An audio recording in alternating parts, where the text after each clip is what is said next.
शादी करके घर में लाके पटक दिया, और फिर चाहते हो कि वो तुम्हारे मम्मी पापा की सेवा करे, और तुम क्या करोगे? पैसा भेजते रहोगे। पैसा भेजना सेवा करना होता है। माना पैसे भेजने से मम्मी पापा खुश हो जाते होंगे, लेकिन तुम खुश हो जाते हो? नहीं होते। मैं तो नहीं होता, क्योंकि मेरा काम सिर्फ पैसे भेजना थोड़े ना है, मेरे को समय भी देना होता है। तुम लोगों ने शादी की तो अकेला तुम्हारी शादी थोड़ी हुई है, उसकी भी तो हुई है। मतलब तुम लोग यूं सोचते हो कि मैं उसे घर में कैद करके मतलब फ्री हो गया। नहीं भाई, कुछ नहीं कर पाओगे, कुछ नहीं कर पाओगे। जो भी जीवन भर कमाओगे 2 मिनट में धराशायी हो जाएगा, किसी और के बच्चे तुमसे पलवा लेंगी। तुम तने फिर ना फिर कि अरे हाँ हमने जीवन में बहुत कुछ हासिल किया, कुछ हासिल नहीं किया है। तुम्हारी औकात कुत्ते के बराबर रह जाएगी। तो मैं कह रहा हूँ, इसलिए वो देवियां हैं, उनकी रेस्पेक्ट करो। तुम्हारा सिर्फ इतना काम नहीं है कि तुम घर में लाके पैसा कमा के रख दिया, नहीं, समय भी तुम्हें देना ही पड़ेगा। और मुझसे पूछो तो भाई मैं मेरी शादी वादी ना करने का यही एक रीजन है, क्योंकि मेरे को अच्छा बनना है। अच्छा बनना है तो मीन्स वाइफ का भी अच्छा बनना है। ऐसा नहीं है कि मम्मी पापा का ही सिर्फ अच्छा बना रहूं। तुम तो कमाने आ गए घर से बाहर निकल के, अब वो घर में किसके सहारे रहेगी, किसके पास रहेगी? और क्या उसने अकेले ने ठेका लिया है मम्मी पापा सेवा करना? तुम्हारा क्या फर्ज है? तुम्हारा सिर्फ पैसे भेजना फर्ज है। पैसे भेजने से मान लो मम्मी पापा खुश हो गए, तुम हो जाते हो क्या? भाई मैं तो नहीं हो पाता हूँ। मैं तो चाहता हूँ घर जाना, छुट्टियां बिताना, उनके साथ समय गुजारना। अब तुम लोग क्या उसको मतलब सिर्फ रोटी खा पानी पी इस वजह से? क्या उसके यहाँ ये सब नहीं था? उसके घर पे ये सब चीजें नहीं थी? रोटी पानी नहीं मिलता था, वो भूखी रह रही थी अब से पहले?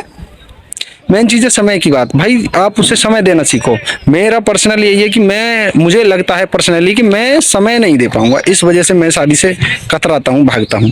हाँ, शादी कर लूंगा तो भाई मैं उसका ही रहूंगा।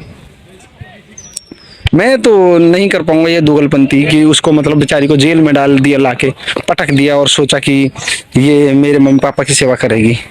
मम्मी पापा की सेवा करने मीन्स क्या होता है? उनका गुलामी करना सेवा करना नहीं होता है। मेरे मम्मी पापा को भी ध्यान में रखना ही पड़ेगा। वाइफ भी वही संघर्ष करे जो आपके मम्मी पापा ने किया है, तो कहाँ संभव है? जब आपके जमाने में सुविधाएं नहीं थी, उनके उसके जमाने में तो है सुविधाएं। पहली बात तो ये है कि अगर आप सुविधाएं नहीं दे सकते हो तो आपको शादी करने का कोई अधिकार नहीं है। भाई दूसरे की लड़की ला रहे हो ब्याह के, तो उसे पूर्ण सुविधाएं दे इसको, मतलब उसे प्रिंसेस ट्रीटमेंट दे इसको, जैसे तुम लोग गर्लफ्रेंड को देते हो वैसा ट्रीटमेंट वाइफ को दे इसको, तो शादी करने का तुम लोगों को अधिकार है, अन्यथा कोई अधिकार नहीं है। तुम क्या सोच के शादी कर लेते हो भाई? अपने एटीट्यूड में उसको बुरा भला कहोगे कि ऐसे नहीं कर रही है, वैसे नहीं कर रही। तुम क्या कर रहे हो उसके लिए? अपना भी तो देखो। और भाई वो तुम्हारी गुलाम तो बिल्कुल नहीं है, गुलाम समझना छोड़ दो। लड़कियां पैर छूती हैं लड़कों के, अपने हस्बैंड के। मैं कह रहा हूँ उल्टा होना चाहिए, औरतों के छूने चाहिए लड़कों को, क्योंकि वो इतना कुछ करती हैं हमारे लिए कि मतलब उसे एक्सप्लेन करना मुश्किल है।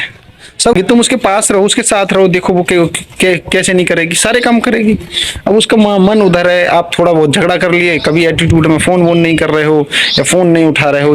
भाई तुम तो चारों तरफ घूम रहे हो, दुनिया में इधर उधर टहल रहे हो, तुम्हारा मन लग जाएगा। उसका मन कैसे लगेगा भाई? वो तो घर में है ना, कैद है। तुम ये सोच रहे हो कि अरे कोई बात नहीं, भाई उसके पास कोई और काम नहीं है, उसे तुम चाहिए। खाना पीना उसके घर भी था। तुम उसे पैर की जूती समझोगे, वो तुम्हें पैर का जूता समझेगी। इसलिए कि जो तुम उसे समझोगे वही तुम्हें समझेगी। वो जमाना गया कि वो तुम्हें देवता समझे। आजकल पढ़ी लिखी लड़कियां हैं, क्योंकि तुम ही को चाहिए। मैं ये नहीं कह रहा कि पढ़ी लिखी लड़कियों से शादी नहीं करनी चाहिए, पढ़ी लिखी लड़कियों से शादी करनी चाहिए। तुमने ही तुम चाहा है कि पढ़ी लिखी हो, समझदार हो, तो समझदार और पढ़ी लिखी होगी तो वो जाहिर सी बात है, वो उसने दुनिया देखी होगी, समझदार होगी, बाहर निकलेगी, वो वैसे पुराने ख्यालों से नहीं रहेगी। तुमने ही तो चाहा था, तुमने ही तो मांगा था। मम्मी को समझना पड़ेगा ना, आपको ही तो चाहिए थी पढ़ी लिखी सुशील बहू। ले लो सुशील बहू।